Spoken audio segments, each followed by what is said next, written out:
एक जंगल में टुनटुनी नाम की गरीब चिड़िया रहती थी। वो मिट्टी के खिलौने बनाकर जंगल में पक्षियों को बेचा करती थी, लेकिन उसके खिलौने ज्यादा अच्छे नहीं होते थे। एक दिन वो टोकरी में खिलौने बनाकर जंगल में बेचने के लिए जाती है। खिलौने ले लो, खिलौने मिट्टी के खिलौने ले लो, हाथी घोड़ा चिड़ी और बंदर ले लो, खिलौने सुंदर सुंदर ले लो। तभी बबली कबूतरी अपनी बेटी के साथ वहाँ पर आती है। माँ, मुझे मिट्टी का खिलौना दिलवा दो ना, कितनी अच्छी है। नहीं बेटा, कितने बेकार खिलौने हैं। मैं तुझे आगे से अच्छा वाला खिलौना दिलवा दूंगी। बबली बहन, ले लो ना खिलौना, मैं सस्ते दाम में दूंगी। लेकिन बबली कबूतरी मुंह बनाकर वहाँ से चली जाती है। अब सुबह से रात हो जाती है, टुनटुनी का एक भी खिलौना नहीं बिकता है। सुबह से शाम हो गई है, एक भी खिलौना नहीं बिका और मैं घर वापस भी नहीं जा सकती। 3 दिनों से खाना नहीं खाया है मैंने, आज तो भूखा सोना पड़ेगा। तभी उसके पास में एक कालू कौवे की दुकान थी। वो टुनटुनी से कहता है, क्या हुआ टुनटुनी बहन, आज फिर तुम्हारे खिलौने नहीं बिके? मेरा तुम्हारी मदद करने का बहुत मन करता है, पर मैं मजबूर हूँ। मेरे बीवी बच्चे हैं, इन पैसों में उनका ही पूरा नहीं हो पाता है। कोई नहीं कालू भैया, आपने मेरे बारे में सोचा, यही काफी है मेरे लिए। ये कहकर टुनटुनी अपने घर जाने लगती है। तभी उसे जंगल में पीछे से अजीब सी आवाजें सुनाई देती हैं। ये सुनकर टुनटुनी डर जाती है। टुनटुनी बेटो, इधर आओ। टुनटुनी इधर आओ मेरे पास। जैसे ही टुनटुनी चिड़िया पीछे मुड़ती है, वो वहाँ पर एक बूढ़ी सी टूनी चिड़िया को बैठा हुआ देखती है। आप कौन है? यहाँ पर क्या कर रही है? बेटा, मेरा नाम टूनी है। मैं पास वाले जंगल में रहती थी, वहाँ मेरा घर जल गया। अब मैं अकेली हूँ, क्या मैं तुम्हारे साथ रह सकती हूँ?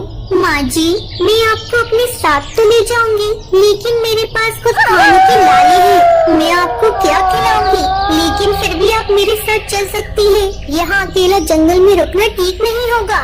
टुनटुनी टूनी को अपने साथ अपने घर ले जाती है।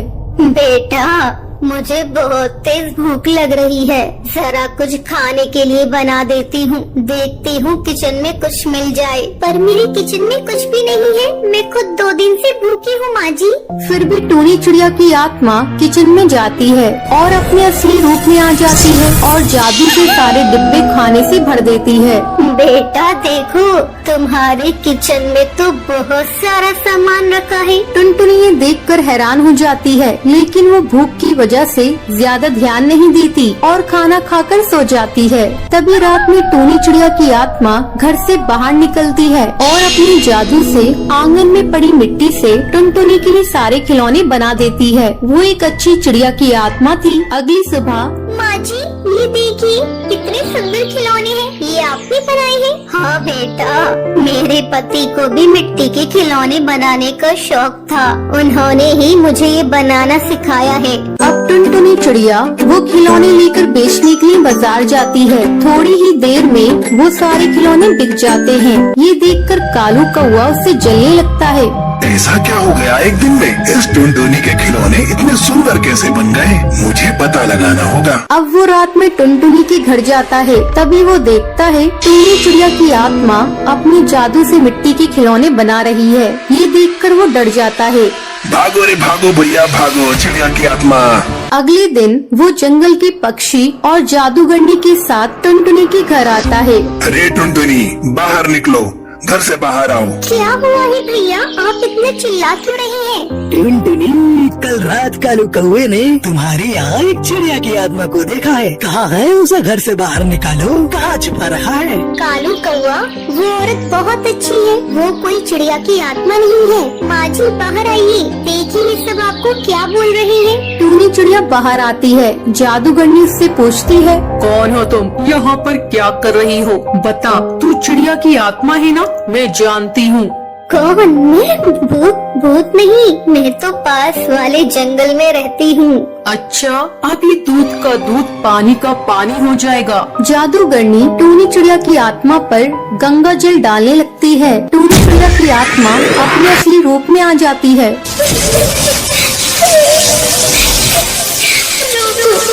क्या कर रही हो? मुझे दर्द हो रहा है, जाने दो, मैं किसी को नुकसान पहुंचाने नहीं आई सच सच बताती हूँ।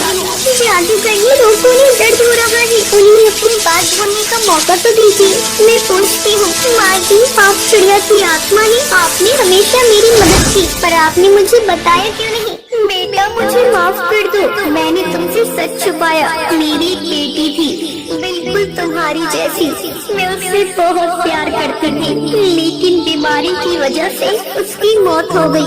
उसकी याद में मैंने खुदकुशी कर ली और एक आत्मा के रूप में इधर उधर भटकती रही। जब उस रात मैंने तुम्हें परेशान देखा तो मुझे अपनी बेटी की याद आ गई, इसलिए मैं तुम्हारी मदद कर रही थी। इसके अलावा मैं तुम्हें नुकसान नहीं पहुंचाना चाहती थी। ये सुनकर सबकी आंखों में से आंसू निकलने लगते हैं। टुनटुनी रोते हुए कहती है,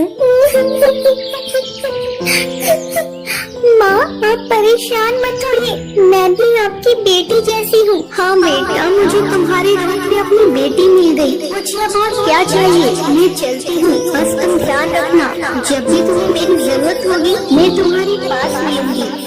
ये कहकर टूनी चिड़िया की आत्मा वहाँ से चली जाती है।